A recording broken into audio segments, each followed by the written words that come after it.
Steps to create an augmented reality experience in Novelingo Studio. To create a new experience, the first thing we do is click Create Experience. Next, we write the main idea that the activity will be based on.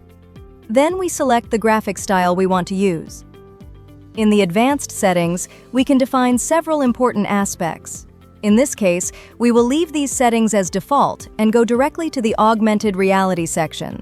Here we need to upload the images that the user will have to find during the experience. We can also add a custom discovery logo in GLB format.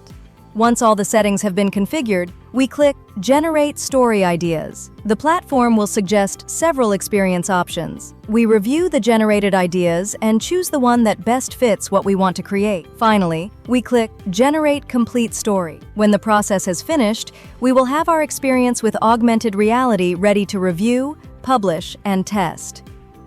Using a device with camera access, the user will be able to experience it in a more dynamic way, as they will not only have to progress through the story and answer questions, but also search for real elements in their surroundings. In this way, Novelingo Studio makes it possible to create narrative experiences that are more interactive, immersive, and connected to the real world.